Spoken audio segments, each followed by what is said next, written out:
Professor David Lowe is a man of many parts. He is the inaugural director of Deakin University's Alfred Deakin Research Institute. And as head of ADRI, he's also linked to the Alfred Deakin Prime Ministerial Library. It's one of just a few of its type here in Australia.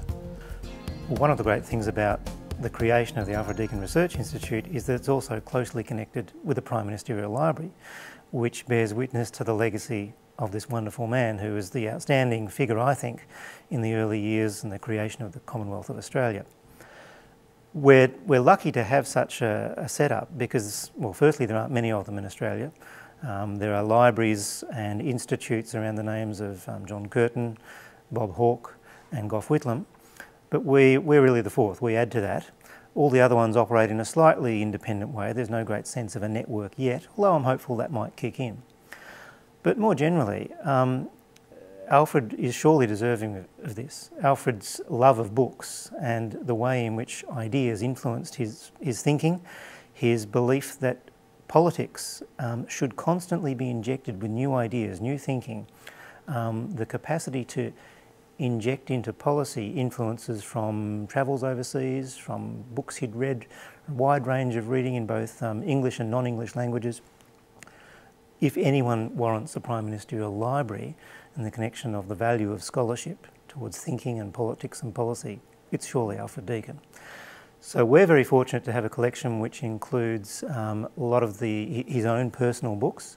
For example, a series of French books that he read on one of his trips to London. You know, he just took a trunk of books with him, rather, which had him brushing up on his French during that voyage, but also a number of other prayer books, diaries and so on.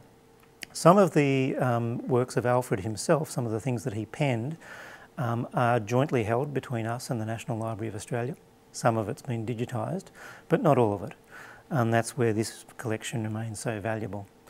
Generally too, we're incredibly happy to bounce off the legacy of the man because his achievements were just so formidable and so impressive.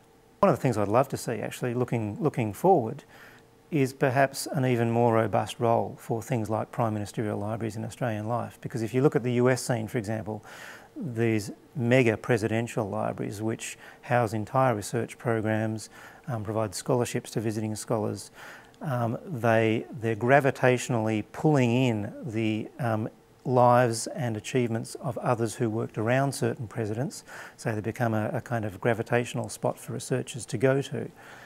It would be great to see a similar development perhaps occur in Australian life. And whilst we're not there yet, it may be that we're starting something with the Alfred Deakin Prime Ministerial Library. And, you know, Alfred certainly warrants that kind of attention for just how significant his achievements were. He was not only the second Prime Minister of Australia and Prime Minister 3 times in the first decade, but the legacy of the things that he left behind are still talked about, as some people talk about the so-called Australian settlement, the foundational, the architecture of bureaucracy, of political structures, which saw Australia through much of the 20th century. We're talking about things such as the arbitration system, old age pensions, the idea of national service leading to a distinctive Australian armed force, the creation of the Australian Navy, the laying of plans for a transcontinental railway, the Bureau of Meteorology, the High Court and the legal system. All of these bear the hand of Alfred at work. So his achievements in just laying foundation stones for what happened in Australia as Australia moved beyond this fledgling Commonwealth, this new thing, into growing as a unified country during the 20th century, can't be underestimated. I think Alfred will also be thrilled to know that there's been a research institute named after him, and indeed a university too. He, even in talking to his daughters, for example, always encouraged them to think broadly. He was encouraging his daughters to read non-Christian scripture and non-Christian writings too, whilst of course a Christian man himself. His travels, which took him to places such as the United States and India, before that kind of gravitating move towards England, which so many of his colleagues did as their first journey overseas. Alfred's inclination to see the region as a source of inspiration, ideas, and a necessity for Australians to know just showed that kind of hunger for information, that restless spirit, that restless mind, which is so well captured in the enterprises of a university. So again, I can't think of many other figures after whom a university should better be named. Alfred's journeyings to India are of perhaps special significance for his age and for that time.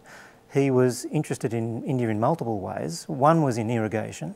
Alfred drew inspiration from what he saw when he visited India at the end of the 1880s, early 1890s, and also in California, and brought those ideas back and tried to implement them in the state of Victoria here. But it went beyond irrigation too. He was interested in the spirituality he saw at work in India, and he was interested in trying to imagine a future of Australian-Indian relations. In fact, his prediction was that Australia and India should logically develop a relationship that was multifaceted, have all sorts of strands of connections. Now, he was a bit imprecise as to how that would pan out. You can forgive him for that.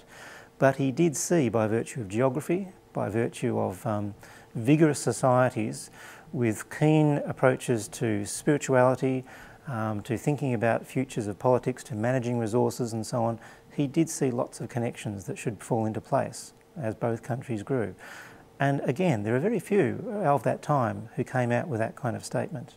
There are very few who travelled to India and commented on it, as opposed to the European mode of thinking where most Australian minds gravitated to in, say, the late 19th century. The other thing about Alfred, which always strikes me, is how unfinished a business he thought the Act of Federation was. He was essentially, I think, an optimist. He saw that the Australian Federation was an ongoing process which needed to be constantly reinvigorated and reinvented.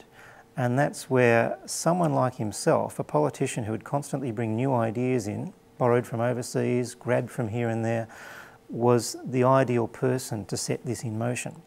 So he was an optimist about who would come after him.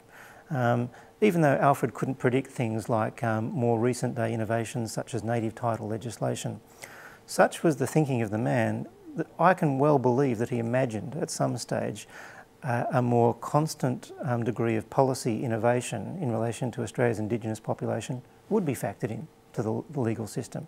He did imagine that the High Court should be constantly revisiting just how well the Constitution was working for Australia. And it's this dialectical approach, if you like, and this kind of assumption of constant reform and progress, which these days you might say slightly old-fashioned nation building, but boy, it was impressive, and geez, did it lay the foundations for what's been a pretty good experiment ever since.